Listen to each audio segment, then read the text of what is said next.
우리가 계속해서 교회에 대해서 같이 은혜를 나누고 있습니다. 교회는 건물이 아닙니다. 교회는 하나님께 속한 사람들의 모임, 신자 공동체가 바로 교회입니다. 교회는 선한 목자이신 예수 그리스도와 함께하는 하나님의 양떼들이고, 지역교회의 목사들은 그 양떼를 돌보는 작은 목자입니다. 교회는 예수님의 살아있는 몸입니다. 지금도 계속해서 하나님의 생명이 흐르고 있는 것이 바로 교회입니다. 그래서 교회는 하늘 생명으로 유지가 되어지고 있고, 그 하늘 생명으로 지금도 예수님이 하셨던 그 일을 교회는 지금도 동일하게 행합니다. 교회는 신자 공동체입니다. 하나님 아버지는 신자들을 어두움에서 빛으로 불러내었습니다. 절망 속에서 희망을 주셨고, 죽음에서 구원해서 생명으로 옮기셨습니다. 하나님은 우리를 예수님과 친히 교제하는, 친교하는 공동체가 되게 하셨습니다. 하나님 아버지의 은혜와 또 그분의 사랑의 사역의 결과로 우리는 하나님과 영적인 친밀함을 나누는 신자 공동체가 된 것입니다.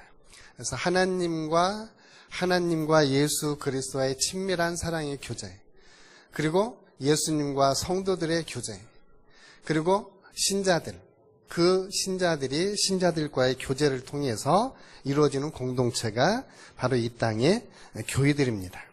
그래서 이 교회에 있어서 가장 핵심적인 중요한 사실 하나는, 우리 교회 공동체에 속한 사람들은 성령으로 거듭났다고 하는 것입니다. 성령의 거듭남의 체험, 성령을 통해서 하나님 백성으로 거듭나게 되어서 이제는 예수 안에서 하나님을 믿는 하나님의 자녀가 되었습니다. 우리 모두는 하나님을 아버지로 둔 자녀들이기 때문에 지상에 있는 모든 교회의 구성원들은 형제 자매라고 할 수 있습니다.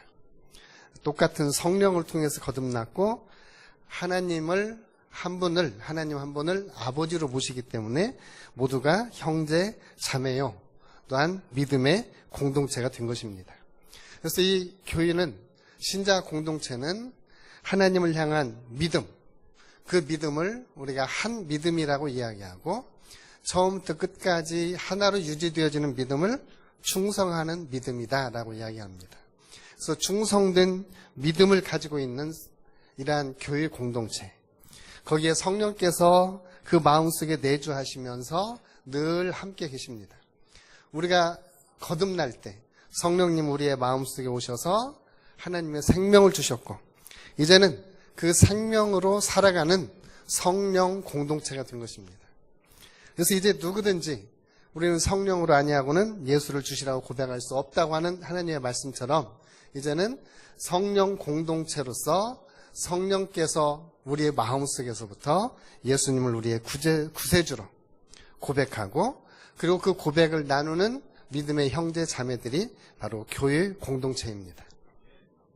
그래서 이 교회 공동체에는 하나님께서 동일한 소망들을 하나 주셨습니다. 그 소망 가운데 마지막으로 성취되어질 그 소망이 땅끝까지 이르러서 예수님의 증인되는 공동체입니다. 예수님이 다시 오실 것을 증거하고 다시 오실 예수님을 전하는 것이 교회가 마지막으로 가져 있는 그러한 소망이고 희망입니다. 교회가 이러한 희망 공동체를 형성을 하면서 예수 그리스도의 복음을 전하는 이 일을 가장 시기하고 질투하는 존재가 있는데, 그걸 우리가 원수 마귀 사단이라고 합니다. 그래서 베드로 사도가 이야기하는 것처럼 이 희망을 가진 그리스도인들을 삼키기 위해서 마귀가 우는 사자처럼 쫓아다니면서 삼킬 자를 찾습니다. 그래서 우리는 모두가 예수 그리스도가 오시는 그날을 희망하면서 희망을 가지고 살아가고 있습니다. 그리고 우리가 최종적으로 주님의 심판대 앞에 섰을 때 주님은 우리의 변호사가 되어주실 것입니다. 그 변호사가 되어주실 주님을 우리는 지금 희망하고 바라는 교회 공동체에 속해 있습니다. 그래서 교회는 신자들의 공동체입니다. 어떤 신자들이냐? 가장 중요하게 교회에서 믿는 중요한 핵심 교리 가운데 하나가 예수님은 부활하셨다라고 하는 사실입니다. 그래서 예수 부활 공동체가 바로 교회입니다. 교회는 예수님께서 부활하심으로 이 땅에 만들어졌습니다. 예수님의 부활은 죽음이라고 하는 비극을 승리로 바꾼 것이 바로 이 부활입니다. 그동안 패배감에 휩싸여서 세상에 대해서 무능했던 제자 공동체가 하나님의 강한 하늘 생명을 가진 능력의 공동체로 탈바꿈된 결정적인 계기가 바로 예수님의 부활이었습니다. 주님의 공생의 기간 동안에 베드로는 예수님이 살아있는 하나님의 아들이시다, 그리스도시고 살아계신 하나님의 아들이시다, 이렇게 고백을 했었지만 사람들 앞에서 그 믿음과 그 고백이 처절하게 무너져 내렸던 모습을 우리는 복음서에서 봅니다. 그러나 그가 부활하신 예수 그리스도를 다시 인격적으로 만나고 그리고 그에게 성령이 임한 후부터 베드로는 엄청난 능력의 사람으로 바뀌어집니다. 이것을 사도 바울은 로마서 1장 4절에서 말합니다. 성결의 영으로는 죽은 자들 가운데서 부활하사 능력으로 하나님의 아들로 선포되셨으니 곧 우리 주 예수 그리스도시라. 죽음으로부터 부활하신 예수님, 그분은 바로 하나님의 아들이심을 확증해 주셨고 하나님은 위대한 능력과 권세를 통해서 예수님을 부활시키셨습니다. 그래서 부활하신 예수님, 그분은 바로 우리의 구세주가 되셨고 부활하신 예수님은 우리의 영원한 그리스도가 되신 것입니다. 그 부활하신 예수님은 제자들에게 마지막으로 당부하시는 말씀이 마태복음 28장 18절에서 20절 말씀입니다. 예수께서 나와 말씀하여 이르시되 하늘과 땅의 모든 권세를 내게 주셨으니 그러므로 너희는 가서 모든 민족을 제자로 삼아 아버지와 아들과 성령의 이름으로 세례를 베풀고 내가 너희에게 분부한 모든 것을 가르쳐 지키게 하라. 볼지어다 내가 세상 끝날까지 너희와 항상 함께 있으리라. 아직 예수 부활을 믿지 못하는 그 제자들에게 오셔서 승천하시면서 예수님의 부활하심과 그리고 하늘과 땅의 모든 권세를 가지신 예수 그리스도이심을 다시 한번 확증해서 선포하신 말씀입니다. 예수님은 물론 공생의 기간에도 하나님의 능력과 권세로 활동하셨습니다. 그런데 이제 부활하신 후에는 예수님은 하늘의 권세와 능력을 하나님께서 다시 회복을 시켜주셨습니다. 예수님이 성육신에서 육신의 몸을 입고 이 땅에 오신 동안 보류되어졌던 모든 권세와 모든 능력을 하나님은 부활하신 후에 회복시켜 주셨습니다. 그리고 예수님은 승천하시면서 그 예수님이 가지고 있는 권세와 능력을 신자 공동체인 교회에 위임을 하셨습니다. 그래서 교회는 예수님의 이 말씀처럼 하늘과 땅의 모든 권세를 가지고 예수의 생명을 전하는 부활 공동체가 된 것입니다. 이 부활 공동체는 하나님과 믿음을 통해서 올바른 관계를 맺습니다. 그래서 부활 공동체는 하나님 앞에 믿음을 고백하는 공동체라고 말할 수 있습니다. 로마서 10장 9절과 10절 말씀에 이렇게 말합니다. 네가 만일 내 입으로 예수를 주로 시인하며 또 하나님께서 그를 죽은 자 가운데서 살리신 것을 내 마음에 믿으면 구원을 받으리라. 사람이 마음으로 믿어 의에 이르고 입으로 시인하여 구원에 이르느니라. 예수를 주님으로 고백하는 신앙, 예수님의 주권을 인정하고 그분께 예배하는 이 신앙이 예수 부활의 기초에 있고 그 기초한 신앙을 마음으로 믿고 입술로 시인할 때 우리는 온전한 구원의 자리에 이르게 되는 것입니다. 궁극적으로 주님은 우리를 부활 공동체에 속하게 하셨고 우리를 부활 생명을 주실 것입니다. 그 부활 생명을 우리에게 주시는 신앙의 확증의 표시, 그 표시로서 예수님은 부활하셨고 우리들에게도 그 부활 생명을 주셔서 이 세대에 우리는 세상에 지금 발을 딛고 있지만 부활 생명으로 하늘 생명으로 살고 있는 교회 신자 공동체에 속해 있는 것입니다. 이 교회를 예수님께서 세우실 때 바로 교회는 십자가의 공동체가 되게 하셨습니다. 그래서 교회는 바로 십자가를 중심으로 하는 신자 공동체입니다. 예수님께서 살아계실 때 말씀하셨습니다. 내가 땅에서 들리면 모든 사람을 내게로 이끌겠다. 이것을 사도 요한은 예수님이 어떠한 죽음을 죽을 것인가 하는 것에 대해서 해석을 합니다. 예수님께서 십자가의 높이에 달리시어 못 박혀 죽으실 것을 사도 요한은 여기서 해석을 합니다. 모세가 놋뱀을 높이 들어서 그 놋뱀을 보는 자마다 놋뱀에 물린 자들이 구원을 받은 것처럼 십자가에 달리신 예수 그리스도를 바라보는 자마다 구원받을 것을 예수님은 미리 약속을 하셨습니다. 그래서 교회는 십자가를 중심으로 하는 십자가 공동체입니다. 그 십자가로 예수님은 자기 백성을 끌어오십니다. 그 십자가를 바라보는 자마다 하나님의 하늘 생명을 얻게 하십니다. 모세가 높이 들은 놋뱀을 바라보는 자들이 불뱀에 물린 고통에서 치유된 것처럼 사망의 독에 물린 사람들이 십자가에 달린 예수 그리스도를 바라볼 때 그들은 구원함을 얻게 됩니다. 바로 이 일을 성령 하나님께서 우리 가운데서 행하시고 모든 사람들이 예수님의 십자가를 바라볼 때 그 십자가로부터 하늘 생명을, 하나님의 생명을 교회의 공동체 가운데 부어주십니다.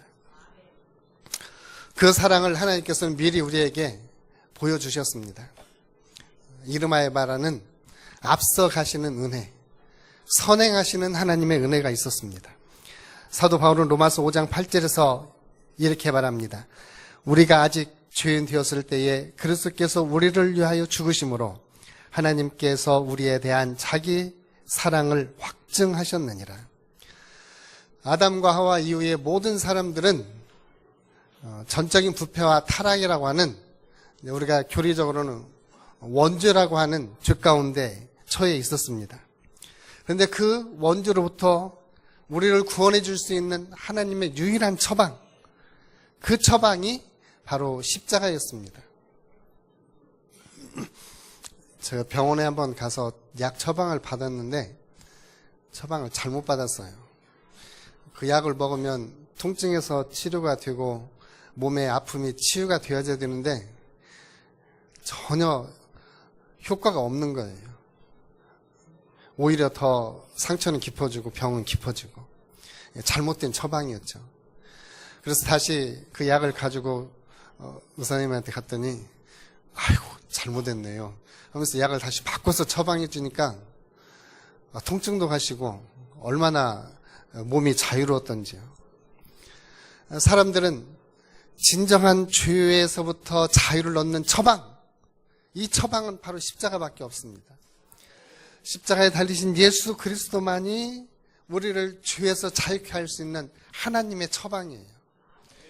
그런데 다른 사람들은 일반적으로 하나님의 처방이 아닌 잘못된 처방, 유사품을 구할 때가 많습니다. 그래서 해방되어지는 것 같지만 전혀 효과가 없습니다. 우리는 하나님의 유일한 구원의 처방, 죄에서부터 자유를 얻을 수 있는 처방은 바로 십자가다. 그래서 사도 요한은 요한일서 4장 10절에서 이렇게 말합니다. 사랑은 여기에 있으니 우리가 하나님을 사랑한 것이 아니요 하나님이 우리를 사랑하사 우리의 죄를 속하게 하여 화목제물로 그 아들을 보내셨습니다. 예수님을 십자가의 화목제물로 보내셔서 죽게 하심으로 하나님의 사랑을, 하나님의 선행하시는 은혜를 우리에게 먼저 보여주셨고, 그리고 그 십자가를 바라보는 자들은 누구든지 하늘 생명을 얻게 하셨습니다. 예수님의 십자가는 단위적인 사건이었습니다. 그러나 지금도 그 십자가의 언약, 십자가의 은혜는 지금도 유효합니다. 그 십자가의 사랑을 기초해서 예수님은 교회를 세웠습니다. 그래서 사도 바울은 그 교회에 대해서 이렇게 말합니다. 예수님에 대해서 이렇게 말합니다. 내가 너희 중에서 예수 그리스도와 그의 십자가에 못 박히신 것 외에는 아무것도 알지 아니하기로 작정하였다. 그래서 이 교회는 십자가 공동체예요. 그래서 이제는 예수님과 십자가에 못 박히신 그 예수 그리스도, 그리고 그 예수의 생명이 바로 이 교회를 세워나가고 이 교회를 유지해 나가는 것입니다. 그래서 우리 교회 공동체는 예수님에 대한 참 지식, 예수님에 대한 참 교훈, 예수님에 대한 참 지식을 우리가 습득하는 것이 중요하고, 그리고 예수 그리스도의 말씀을 따라가는 것이 이제는 중요합니다. 우리는 이 십자가의 복음을 바로 성경에서 발견할 수 있고, 그 십자가의 메시지는 지금도 교회 공동체를 세우는 초석이 되어집니다. 교회는 십자가의 공동체입니다. 그 교회 가운데 하나님은 성령의 은사와 능력을 부어주십니다. 그래서 교회를 성령 공동체가 되게 하셨습니다. 오순절에 성령이 오시면서 교회 가운데 강권적인 성령을 부어주십니다. 그리고 성령님은 교회 안에 머무르면서 끊임없이 교회를 관리를 합니다. 우리의 몸에 기운이 있어야 우리 몸이 활동을 하죠. 자꾸 기운이 쇠하면은 아이고 기력이 딸린다 이렇게 이야기하지 않습니까? 우리 모두 육체의 기력이 이 세상 살아가는 데 필요한 것처럼 우리가 하나님과 관계에서 살기 위해서는 영적인 힘이 필요합니다. 그 영적인 힘이 바로 성령의 은사와 능력을 통해서 우리에게 주어지는 것입니다. 성령님은 지금도 교회 가운데 임재하셔서 교회를 지도하시고 교회를 인도하시고 교회를 도와주시고 교회를 이끌어 주십니다. 또 우리 교회 가운데 임하셔서 우리의 상태를 알게 해주십니다. 죄를 깨닫게 해주시고 때로는 죄를 지적해서 하나님의 생명의 자리로 나오게도 하십니다. 우리가 죄라고 하는 것은 하타라고 하는 말을 히브리어에서는 쓰고 또 하말티아, 이게 신약 성경에서는 또 하말티아라고 하는 말을 쓰는데 관역에서부터 화살이 벗어나는 것, 목적에서부터 벗어나는 것, 선을 넘어서 위반하는 것, 이런 것들을 죄라고 이야기를 합니다. 궁극적으로 성경에서는 하나님의 목적에서 벗어나는 것, 하나님이 정하신 범위를 벗어나는 것이 죄라고 이야기할 수 있습니다. 그 죄가 무엇인지 우리에게 깨닫도록 해주시는 분이 바로 성령 하나님이세요. 그래서 성령님이 우리에게 오셔서 그 죄를 깨닫게 해주시고, 그 죄를 깨달을 때에 사단은 우리한테 죄를 지적을 합니다. 그런데 사단이 하는 죄는, 지적하는 죄는 정죄하고 죽이고 멸망시키려고 하는 지적이에요. 성령님이 우리의 죄를 깨닫게 할 때는 그 죄에서 깨달아서 하나님의 생명으로, 하늘 생명으로 나오도록 하는 깨달음입니다.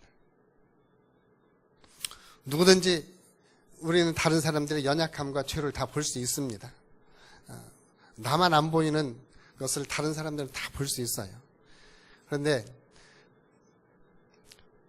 지적하는 목적은 사단의 방법이냐 하나님의 방법이냐는 차이가 있습니다.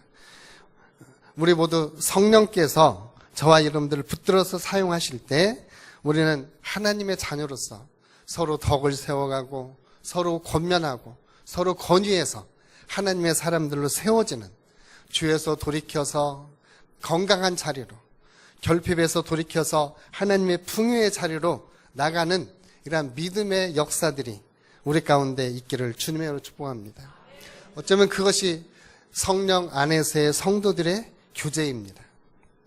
성령 안에서 성도들이 교제할 때 서로의 건강한 점은 칭찬해 주어서 더 건강해지도록 하고, 연약한 점은 담당해 주어서 든든히 설 수 있도록, 이것이 성도의 교제이고 또한 성령님의 사역이기도 합니다. 성령께서는 우리의 마음속에 우리 모두에게 은사와 선물들을 주셨습니다. 육으로 난 것은 육이고 영으로 난 것은 영이라고 이야기를 합니다. 그래서 우리는 다들 거듭날 때 하나님께서 이미 성령을 우리에게 주셨고 하늘 생명을 우리에게 주셨습니다. 그래서 이제 우리는 하늘 생명을 가지고 살아가면서 이 세상 살아갈 때 자꾸 세상으로부터 때가 묻을 수 있습니다. 때가 묻을 수 있어요. 때를 씻어내야 됩니다. 그것을 디도서 3장 5절에서 이렇게 말합니다. 중생의 씻음과 성령의 새롭게 하심. 그래서 우리는 세상에서 묻는 때를 중생의 씻음과 성령의 새롭게 하심으로 계속해서 씻어낼 때 우리는 예수님의 거룩한 신부로 준비될 줄로 믿습니다. 우리는 부활 생명을 가지고 있고 성령의 은사와 능력을 힘입고 이 시대를 살아가는 하나님의 사람들입니다. 지금도 성령 하나님은 우리 가운데 오셔서 우리에게 하나님의 기쁨을 주기를 원합니다. 우리의 가장 큰 기쁨은 죄의 용서의 기쁨이고 하나님 구원의 기쁨이고 또 죄를 청산하고 하나님과 관계를 회복하는 기쁨입니다. 오늘 성령님은 이러한 기쁨을 우리 가운데 주기 위해서 우리 가운데 오셨습니다. 그리고 우리 교회를 성령 공동체로 세우려 하십니다. 여전히 하나님 우리를 사랑하십니다. 하나님 우리를 사랑하시면서 우리를 도와주시려고 합니다. 어떻게 도와주려고 하느냐? 성령의 은사와 능력으로 우리를 도우셔서 성령 공동체로 세워서 하늘 생명으로 건강한 교회가 되도록 하나님 우리를 도와주십니다. 마지막으로 교회는 예수님의 증인의 공동체입니다. 예수님은 승천하시기 직전에 제자들에게 말씀하셨습니다. 사도행전 1장 8절 말씀. 우리 다들 암송 많이 하시죠. 오직 성령이 너에게 임하시면 너희가 권능을 받고 예루살렘과 온 유대와 사마리아와 땅끝까지 이르러 내 증인이 되리라 하시니라. 예수님은 제자들에게 이 예수님의 증인되는 공동체가 되라고 하셨습니다. 어쩌면 예수님이 승천하시기 전에 제자들에게 마지막 남긴 메시지입니다. 마지막 남긴 메시지이기 때문에 가장 중요한 이야기일 수 있습니다. 우리도 맨 마지막에 남기는 말을 유언이라고 하죠. 대부분 불효자는 옵니다 노래 부르다가 마지막에 부모님이 부탁하는 말 마지막에 들어주고 청개구리처럼 냇가에다가 부모님 무덤 써놓고 비가 올 때마다 물어대는, 그렇게 말 안 듣던 사람도 마지막 유언은 듣는가 봐요. 어쩌면 예수님께서 마지막 유언으로 남기셨던 말씀이 땅끝까지 이르러 내 증인이 되어라. 바로 예수님의 증인되는 공동체, 이게 바로 교회입니다. 그래서 교회는 언제든지 예수 그리스도를 증언할 수 있는 준비가 되어져야 합니다. 언제든지 예수 그리스도의 생명을 전할 수 있는 준비가 되어지는 증인이 되어져야 합니다. 예수의 증인이 될 때 세상은 희망을 가질 수 있습니다. 우리가 예수 증인의 공동체가 되어질 때 하늘 생명을 세상 속에 전해줄 수 있는 통로가 되어줄 수 있습니다. 세상은 여러분들의 간증과 여러분들의 증언을 기다리고 있습니다. 그런데 중요한 건 이거예요. 내가 예수를 증언하면 할수록 내 안에 예수의 교회가 세워진다는 겁니다. 내가 예수를 증언하면 증언할수록 내 안에 예수 생명이 강건해진다는 겁니다. 하늘 생명을 주십니다. 내가 예수를 증언하면 증언할수록 세상 속에 예수님이 증거되어지는 것뿐만이 아니라 내가 예수를 증거하면 증거할수록 내 마음 속에 예수 교회가 세워진다고 하는 겁니다. 역설적이게도 우리가 증거하는 만큼 우리 안에 교회는 든든히 세워지는 것입니다. 세상은 여러분의 간증과 여러분들의 증언을 필요로 하고 있습니다. 예수님은 지금도 그를 위해서 우리에게 하늘 생명을 공급해 주시고 천국의 생명을 우리에게 주십니다. 그렇게 해서 그 하늘 생명과 천국의 삶을 이 세대 속에서 증언하는 공동체가 되기를 원합니다. 말씀을 정리합니다. 지금도 예수님은 부활하셔서 우리 가운데 살아계십니다. 성령 하나님을 교회 가운데 보내주셔서 우리 교회 공동체로 하여금 예수님을 증거하고 이 세대 속에 예수 생명, 하늘 생명을 가진 교회로 세워나가게 하십니다. 이 시대 속에서 예수님이 일을 하시기 위해서 교회의 공동체를 사용을 하십니다. 예수님이 복음을 전하기 위해서 교회의 입술을 사용하실 것이고 예수님이 세상 속에 하나님의 빛을 드러내기 위해서 교회의 손과 발을 사용을 하실 것입니다. 전적으로 예수님을 신뢰하는 만큼 예수님은 신뢰하는 자들을 동역자로 세우셔서 예수님의 교회를, 예수님의 공동체를 든든히 사용하고 또한 세우고 계십니다. 오늘 예수님의 이 초청에 저와 여러분들이 아멘으로 반응하시고 하나님이 마지막 시대에 끝까지 붙들어서 쓰시는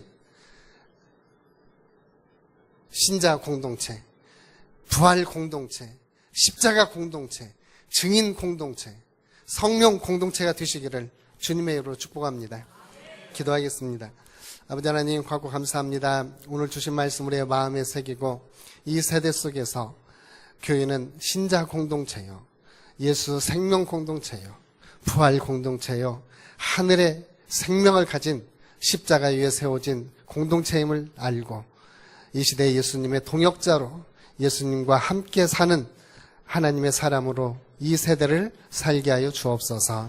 예수님의 이름으로 기도합니다. 아멘.